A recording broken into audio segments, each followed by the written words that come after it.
Gwe Kigulavity mama otabangako Yesu nti oba yafiirira bibi by'abantu yali maama o yazaala gwe wekka. Abatalina ndongo bakukaaba nnyo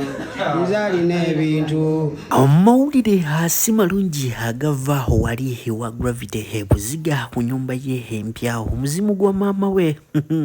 ate shegumukoze abika byamaziga byonna mbikuletedde okuwayiriza King Saha ti yata maama we oba byayogera byavirako maama we obuzibu bwe yafuna oba stroke video yonna tugikuletedde mu maaso kye bamukoze Gravity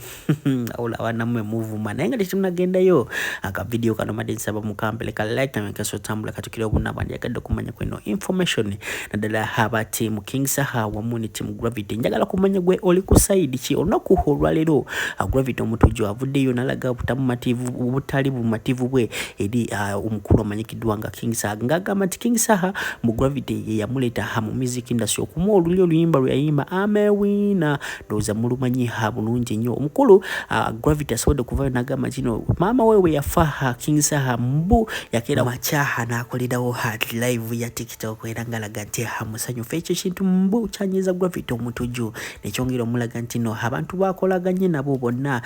bannayuganda nga bamanyi mbu bananfuusa wonyagala kubuuza nti no kati bo balowooza nti no ebala sente za b'omusolo gy'abantu basanyufu njagala soka owulirize ono omukulu muganda wa Gravity kenyine nga muddamu male kuletere King Saha ne Gravity biki bye boyogedde ku live. Gwe Kigulavity maama otabangako Yesu nti oba yafiirira bibi by'abantu yali maama o yazaala gwe wekka talina gwe wafiirira abantu bangi bamulekwa abantu bangi tukuze n'abazadde tubalina nga balamu naye nga tebalina kye batuyambye neggwe buli wa maama we yafa abantu abamu ne baba ku maato kyogamba yali afudde nti afiiridde bibi abantu nti abantu balina okuba atentiivu olw'okuba maama we yafudde abantu baali balina okumuvinga ono n'obulamu bwabwe maama osi Yesu nti afiira bibi by'abantu neggwe buli wa maama lwe yafa kino ne kibaawo nalaba n'abantu nga basanyufu wali oyagala buli omwaka abe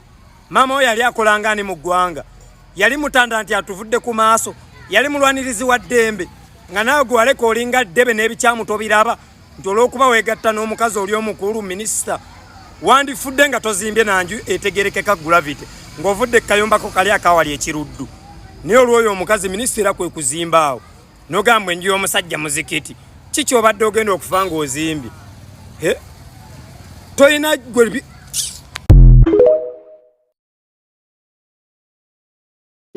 ulira kabata obosula mboizi kuota ne maama wo ne famire yo nga mukyala wa isinganya ne maama wo teri kisinga stress bwetyo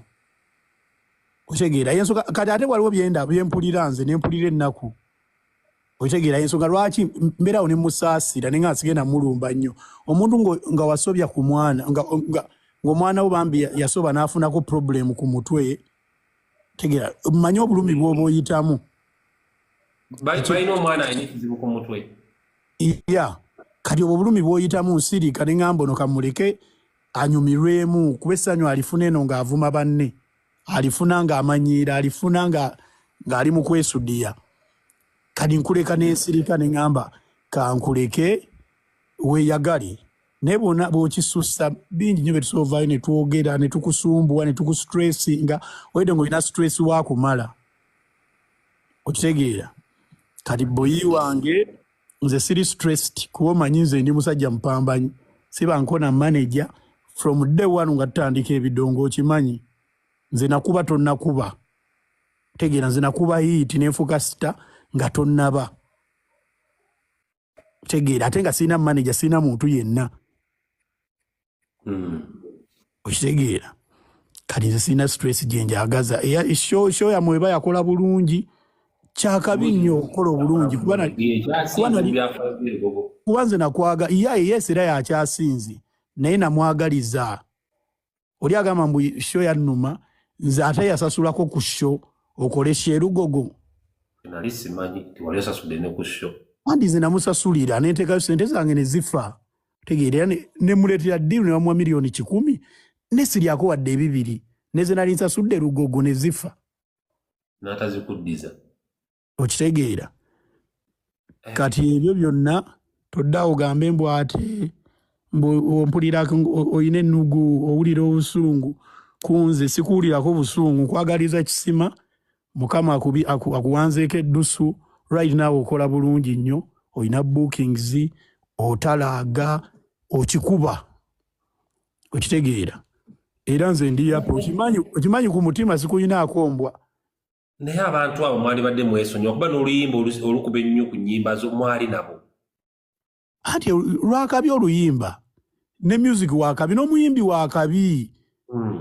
okitegeera n'omuyimbi wakabi amanyi nnyo yimba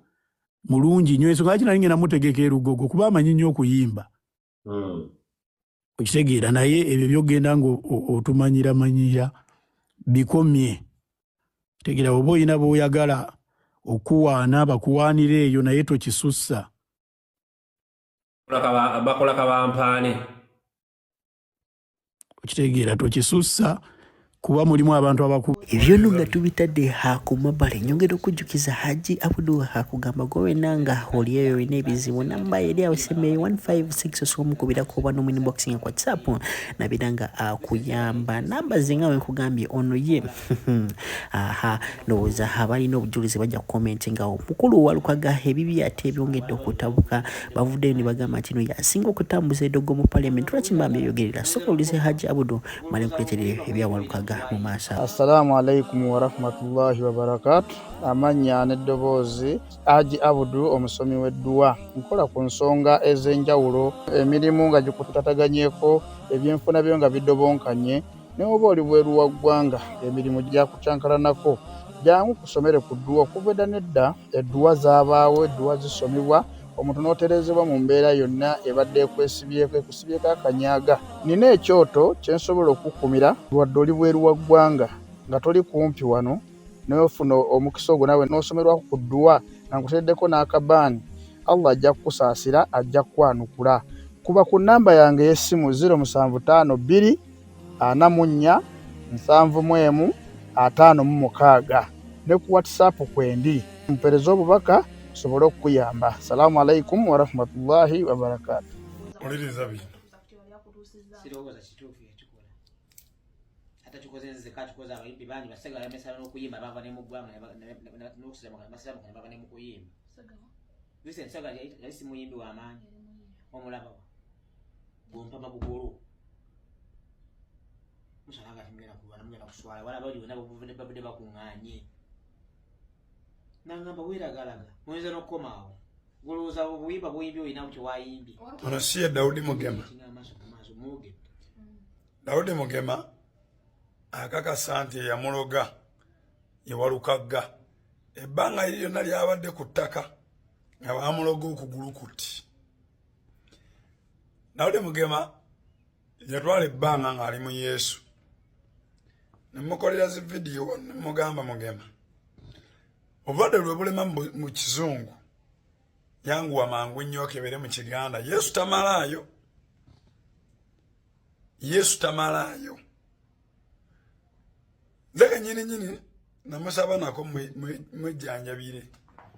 tyoba si kyo jangu nze nkwejjanjabire nkuyambe na buyambi Daudi Mugema kyamukisa mulungi yategeera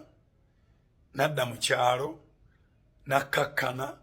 era yakomyewo awonye nga yejjemu lino eddalu lyemwesuula erya Yesu naye mu byonna kyeyandisembyeyo okukola kwe kusala waani yamuloga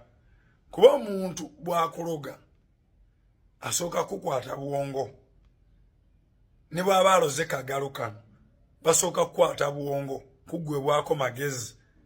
gakufunira bujjanjabi kyova olaba wali olemedde nnyo mu kkanisa ogenda otya mu kkanisa olinga